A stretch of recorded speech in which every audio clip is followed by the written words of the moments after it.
Welcome back. I'm Michelle J. If you're familiar with this channel, you may have noticed that some of my colleagues here are mimes. Talking mimes, to be exact. This was due to the part that my bosses here at RetroCirq, they wanted to keep the branding intact. So that's why I'm working with Lynn.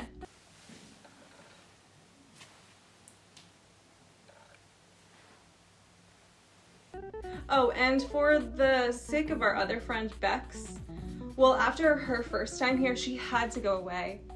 Let's just say she looked a little similar to me. So Lynn suggested another person who's very similar to her. Meet TJ Boombox. Or for the sake of time, TJ the Mime. Why, hello there. Lynn, Michelle J, I just want to say thank you for having me here. It is an honor to be here. I am so excited that I could just pee. But don't worry, I won't. I already took care of that before I came on the air. Anyway, before we get started, I just have a couple of little tiny questions. First of all, why is this show called Stuck on the Screen? I mean, I know, it's a show stuck on a screen, but I mean, who came up with the name? Why? If you are new to RetroCirq, we post new videos every week while this show comes on from time to time. Ooh, wait, this is my part. Okay. Be sure to give this video a big fat like. Click that cute little subscribe button right down there. It's super easy to find. And most importantly of all, don't forget to let your bells of notification ring. Ring the bells. All together now. Ring the bells.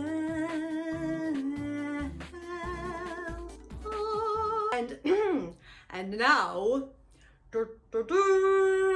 on with the show!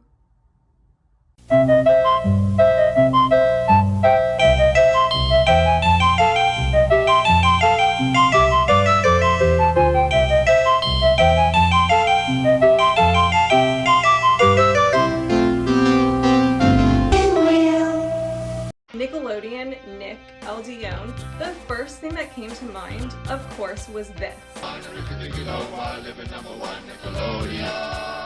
Of course, Nickelodeon has become synonymous with one audience, and one audience only.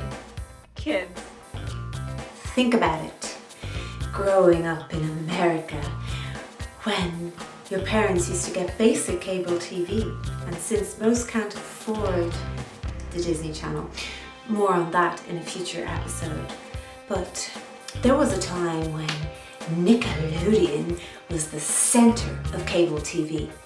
More than MTV or VH1, there was a time when Nickelodeon was educational. Did someone say educational? TJ, what are you doing? Well, when I heard you say that Nickelodeon was an educational channel, I just wanted to clear up any confusion for any of our viewers, because I'm sure most people only know Nickelodeon as, you know, a channel of fun and games like it is now. But actually, there was a time long ago when Nickelodeon was, well, a lot like PBS is now. You know what I mean? It was. Pinwheel was part of this interactive system where, you know what, let me take this one, guys. Me. Mommy made me munch my M&Ms. Keep it up, and I'll throw in the Monty Python clip. Get on with it. Yes, get on with it. Sorry, had to get your attention somehow, TJ. So let's do this. Okay, fine. Sheesh. Thank God for fair use, right?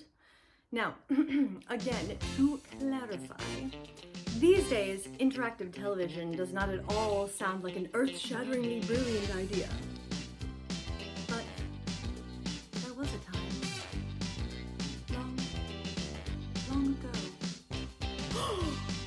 You know what time it is? It's time for the next word of mine. That ain't it.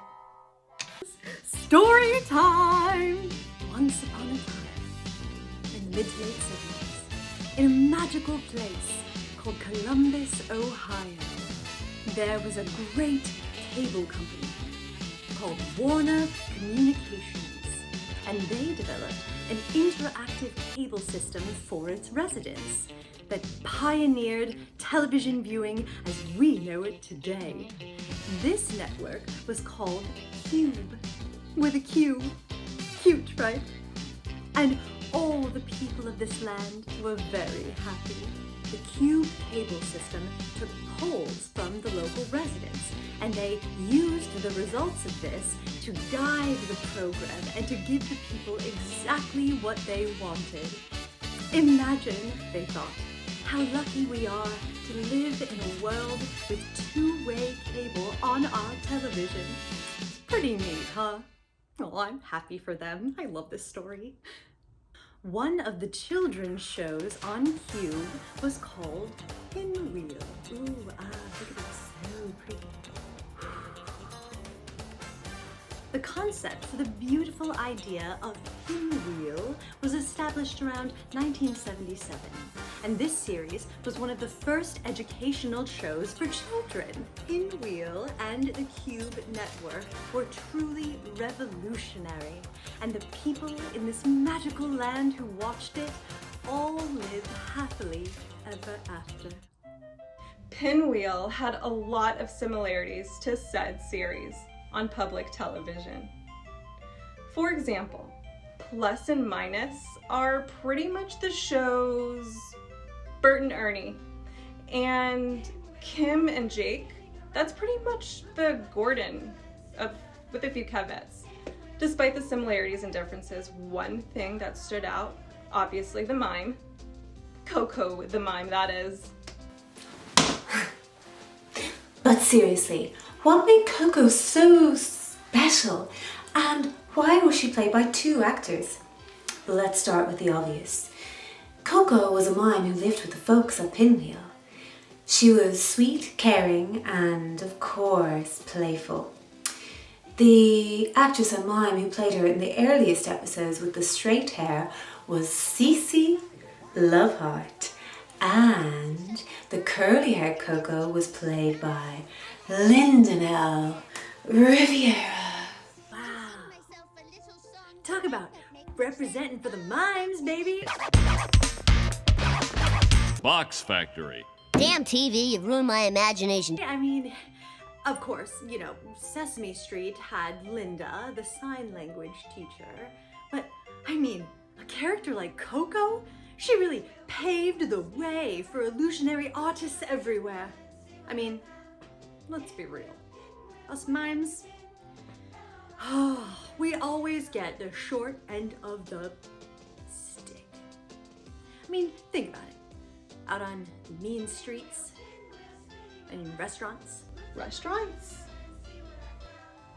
Certainly no representation on television, but then again, if you've seen the YouTube channel Pop Arena, then you know about their show Knickknacks, where they discuss all the episodes on Cube, and, well, Nick has a, shall we say, infatuation for us mimes. Can't imagine why. I don't mind mimes. They're like the ninjas of clowns. But of course, Nickelodeon had to go and stop making gems of television like that in exchange for, slime.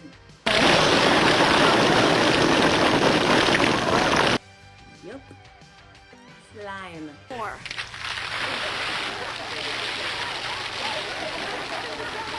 Take that for what you will, ladies and gentlemen.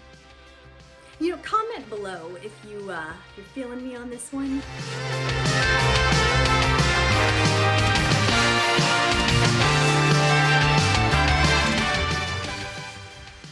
Or comment below if not, you know, just either way, comment. I'm curious, I'd like to know. Pro slime, not pro slime. Let me know. Can we please move on here? Yes, Nickelodeon had another series called Today is Special, produced by Canada's TV Ontario, and they also featured a mime character simply known as the Mime Lady, played by the late, albeit great, Nikki Tinrow, so let's just go ahead and pour one out for her, okay. Now, unlike Coco, she was supposedly more approachable since she didn't wear the white face. Children are known to be afraid of clowns and the white face look, so I developed Coco's makeup by trying various makeups. I would get in front of the camera and look at the monitor to see if the look was friendly, appealing, and not scary. Really? Figures. I mean, do people think we're scaring children? Please don't do that. Pinwheel was known for its various shorts and segments from around the world, some of which include Curious George, the original, Madeline, and Paddington Bear, and others. Most of them were UK and international imports, to say the least. Pinwheel itself ran first run on Nick from 1979 until 1984, with reruns that lasted until the summer of 1990. By then, Nickelodeon was developing original shows of its own, and at around 1988, Nickelodeon embraced its young demographic by introducing the Nick Jr. block. To learn more, check out the Pop Arena's Knickknacks. It's a series that looks at every single Nickelodeon show. Links below. All in all, Pinwheel was the genesis of Nickelodeon, and how it grew the channel to become this cable powerhouse.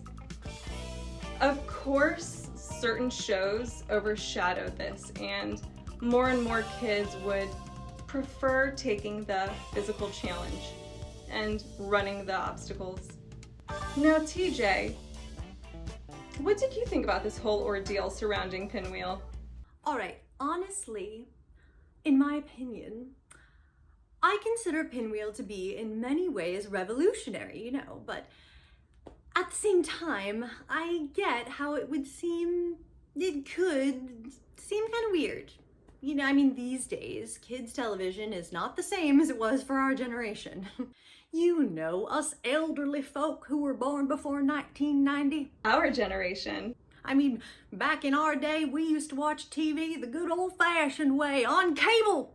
And nowadays, there's all these streaming services and internet providers. These kids these days couldn't tell a cable box from a jack-in-the-box. So, in conclusion, I do know that Pinwheel was a very important show. After all, Pinwheel walked so that Amazon and Netflix and our beloved Tube of the U could run. But, now I'm speaking as a mime, I do feel that Pinwheel, great as it was maybe just a teeny bit limiting and somewhat reductive. Okay, how on earth is this face, this delightful face, how is this scary, huh? Anyone? Stop that! Stop it! Tell me. Comment. Well, that's all for this time. Speaking of interactive, what were some of your favorite memories of childhood TV? Drop us a line and comment below. So, until next time, when you see this, this is Michelle J. And TJ. And Lynn. Thanks for watching. First of all, why is the show called Stuck on the Screen? I know, it's a show stuck on a screen, but who came up with it? How did the show stick? I know what you're thinking. TJ, if you're a mime, why are you so hyper and loud? Ring, ring the bells. All together now. Ring the bells.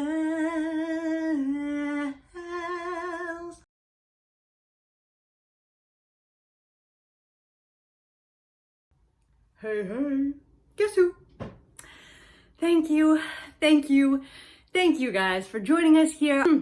The pleasure was truly all mine. Now, alas, I hate to be the bearer of bad news, but all good things, as they say, must come to an end. But don't despair. I have to say, I'm really kind of feeling this connection that we've made here, and at I'd like to keep it going. So if you feel the same, then give me a little like, to let me know that you are feeling me too. And subscribe to the channel. And don't forget to ring the bell. Ring-a-ding-ding.